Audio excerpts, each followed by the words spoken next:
Hello, people. I'm 𝐃𝐈𝐒𝐂𝐋𝐀, joined by 𝐃𝐈𝐒𝐂𝐋𝐀. What's up? We're looking at the teaser trailer to 𝐃𝐿𝐴, starring Ranbir Kapoor, Sanjay Dutt, and Vaani Kapoor. I feel like I have this extra breath in order to say the title. 𝐃𝐿𝐴.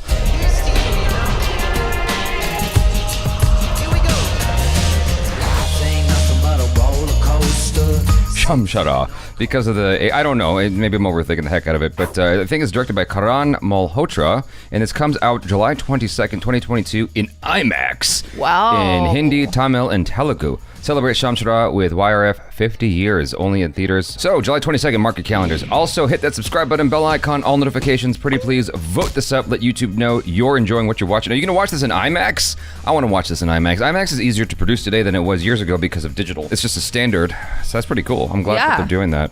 Yeah, so many epic movies coming out.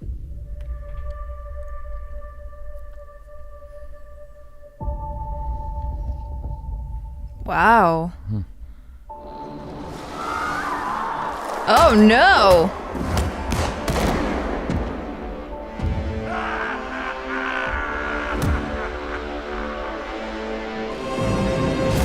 Oh. Sanjay Dutt is always the bad guy. No. These days. No. A lot of times.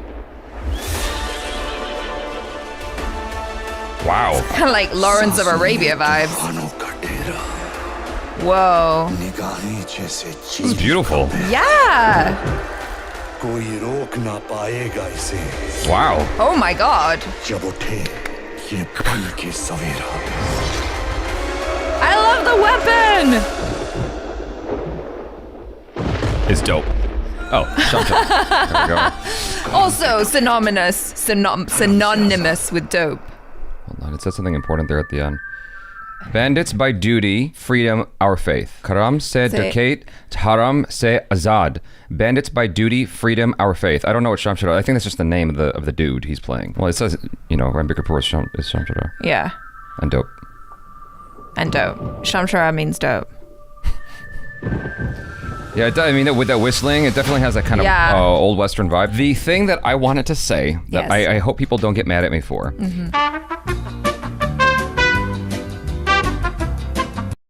Is that there was a shot in there that reminded me of Mad Max. Not that this is anything like Mad Max by any stretch. I mean, this is a totally different feel and vibe. Yeah. Although both do take place in a desert landscape. Right before this whip. That, right there. The part with the boiling water. Yes. Is that boiling water? Yes, it is boiling water. This is a common tactic, I believe, in medieval times. Just pour some boiling water or boiling oil on your enemies over the castle ramparts. Those aren't enemies, though. Those are just regular people. Right, but clearly, these guys are bad. I was getting confused because for a second there, when I saw the khaki costumes and the boots, I was like, another Indian movie where the Brits are evil Brits. It was funny because I was just talking to my dad about that because he sent me an article about Edward Sonnenblick playing all the evil Brits. I immediately was like, oh, are the bad guys the Brits? And then it's like, no, it's not. Are you sure that's boiling water? Yes! Okay.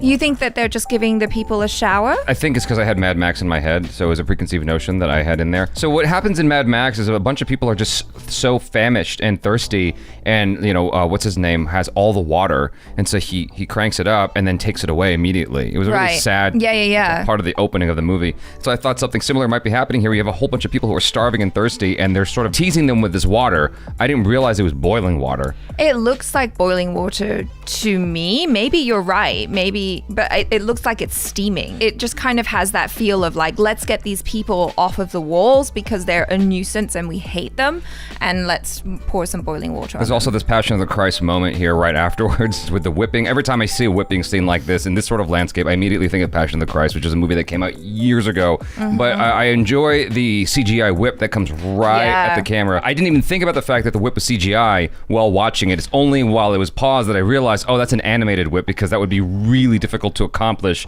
practically speaking. Yeah. And so I thought that was a nice looking shot. As a director, you always like want these like cool things of things coming right at the camera, very like John Woo-esque, you know, like the gun aimed right at the corner of the screen, so it feels very three-dimensional. This would be a cool thing to, I mean, sorry for the guy who's getting whipped, but like it would be a cool thing to watch in IMAX 3D. So this is like slavery, it feels like. I mean, it's indentured servants working for the oppressor. I didn't see any, like you were saying Brits, but I didn't see any white people. I just saw Sanjay Dutt. That's why I was confused confused because the first thing we see are the costumes, right? And so I thought clearly this is another movie where it's set during that time and the Brits are the bad guys. I mean, I don't mind. That's fine.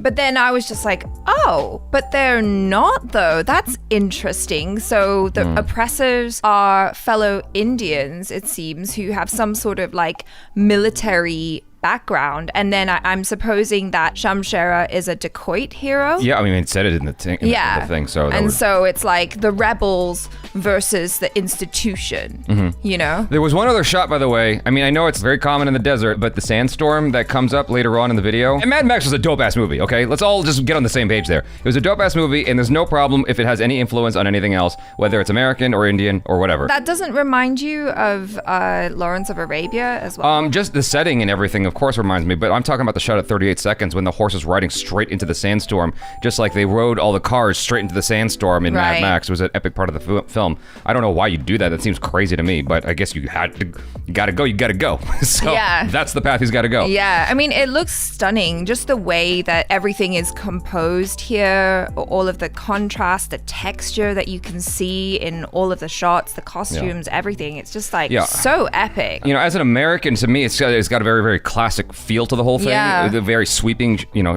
landscape shots and the wide angles that they're using on everything to capture like just all the like platoon of horses as the soldiers are riding. I mean, it's just a beautiful thing to see, you know. And I think that this is how it's being presented. This is definitely something that would be worth watching in IMAX. Yeah, absolutely. They're definitely employing a lot of wide angle shots. I mean, here at 24 seconds, as you see the rider with the axe in his shirt. Yeah. This is definitely a wide angle lens as you see the stretching towards the side, the distortion on the side of the frame with the horse right there at the edge of the angle. This is like 16 millimeter, or perhaps even, dare I say, wider.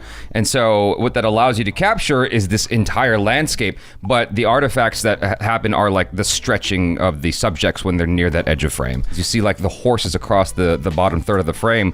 Like, this is a beautiful shot with the mountainous range. I wonder how much of this is CGI or if it's all practical with the clouds and whatnot, because it's a perfect shot.